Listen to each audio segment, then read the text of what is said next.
World Press Photo has the great task of drawing the world's attention to the stories that matter in each year. We are making an album that future generations will be looking at. It's a grave, tremendous amount of responsibility that we take on in thinking about that. But it also just values the work of photographers. Especially at a time like this when, the media is under attack. Recognition, but not only for the photographer, of course, but to the subject even more. It encourages photographers to continue to do important stories, and it also gives, encourages people to pay attention to important issues that are out there.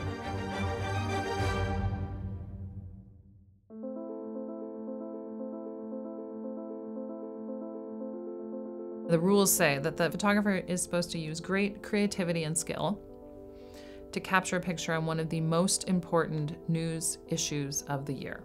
A good photo should be able to stay with you. And in a time when we are so cluttered, everywhere you pass, you are hit by images, it's even harder now for an image to stand out. I think we all want it to be an image that's going to mean a lot to a lot of people. Ideally, a picture of the year would be surprising and unique, relevant, memorable. It should be able to tell the story in one image, but at the same time be intriguing and make you pause and look at it again. Most anybody can get lucky and make a single great frame, but being able to capture in a single frame, a lot of information and really make it a storytelling picture and one that works on so many levels is difficult.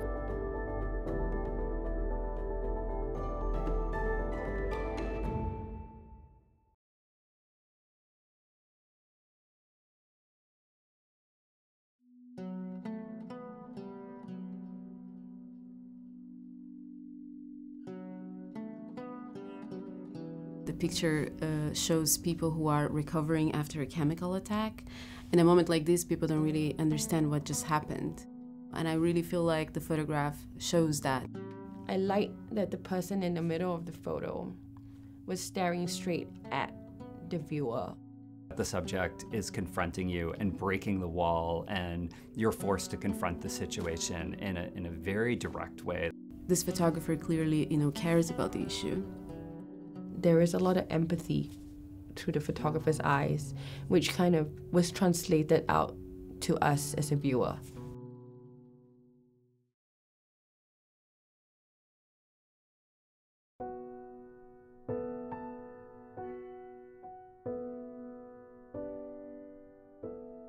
There is a huge refugee crisis, and this photographer takes us to the roots.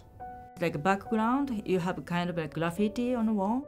Grenades and guns, but there's also an antelope and maybe a fish. It really kind of speaks to the intersection of environmental issues and conflict and driving migration.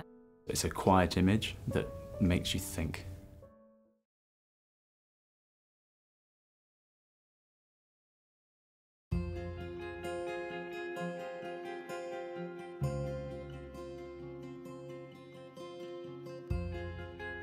This is actually like a kind of very new story from Colombia. This picture shows a former, militia member who is now pregnant. Female FARC members, they were not allowed to have children. Many of them were forced to have abortions. They finally tried to make a baby. It's just so straightforward. It's like, here's this woman and she's proud and she's showing off her huge, shiny belly and, now has the choice to have a child, and it reminds me of a Diane Arbus picture.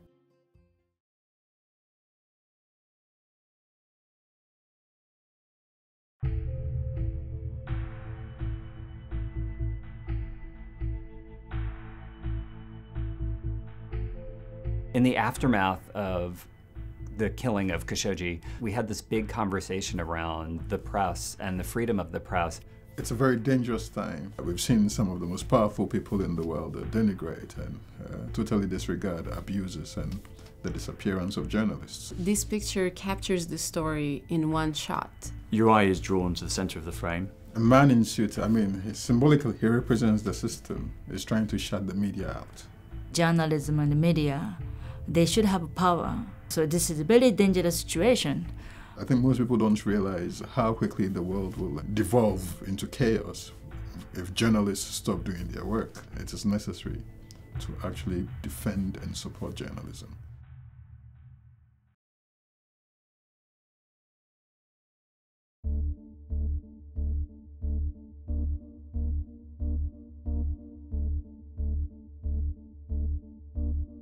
The story itself is about people, trying to make their way across the US-Mexico border. It immediately tells you so much about the story, and at the same time, it really makes you feel so connected to it. How can you look at that picture and not feel like the girl is going through a traumatic experience, regardless of what happens to her afterward? The fear is just so powerful. That's why it gives people chills.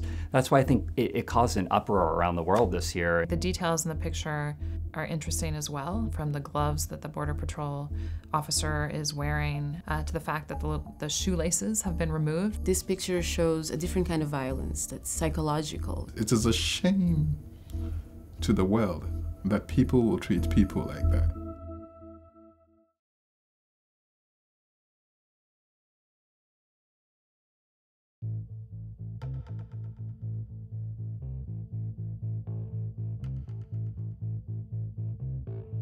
The story is about women who have now been employed or they've volunteered to help protect wildlife. Women from the local community who are being invited to work alongside other women. It shows women in their strengths, out there making a difference. You have this figure who's standing up to protect our natural environment. She represents a strong, powerful African woman who is taking the bad people on to save her world.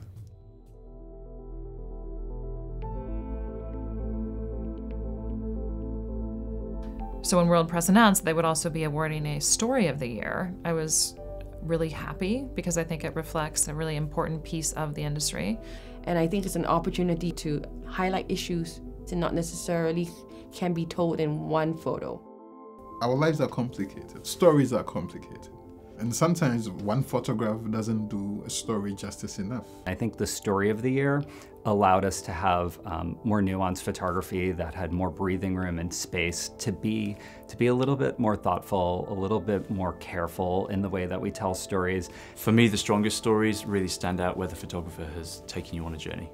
It had to hold together visually, it had to be very cohesive. The editing of the story itself had to be quite strong, and the storytelling had to be there. There had to be different elements of the scenario.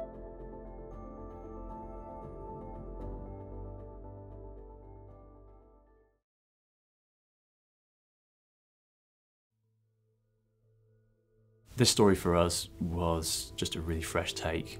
Landscape photographs, portraiture, basically mixes all the forms and creatively draws our attention to the tragedy that is going on in Chad. This story tries to kind of put together a very complex issue of the environment and conflict and human migration. It's a complex issue to portray, and I think that photographer did it beautifully with real photographic craft, with real storytelling craft. It is hard to tell a complicated story well, and they do it in such a way that you can't take your eyes off the story. I hope the photographer continues to work on the Chad story because it's an important issue. The environmental problem is not going away.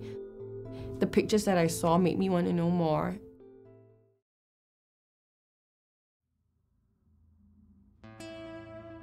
This story is a great example of how a story can be told in perhaps not the usual way, not only because it's aesthetically different, but also because you really have a sense that the photographer took the time to capture moments that are so often overlooked. They slowed themselves down and carefully picked at the story, picked at the strands that matter, and told the story beautifully. It also has a lot of sensitivity in it. I think there's a lot of empathy in the pictures.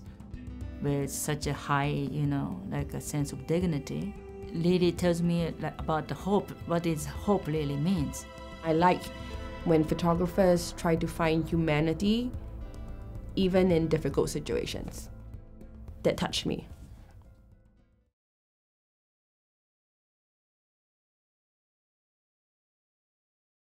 In the Yemen story, there are starving people, dying children, people are malnourished, immense poverty, and every single part of it is human cost. It definitely gave a much bigger picture of the situation. Because it went wider than just the hospital or the clinic walls. It shows you a woman who's standing outside of a market.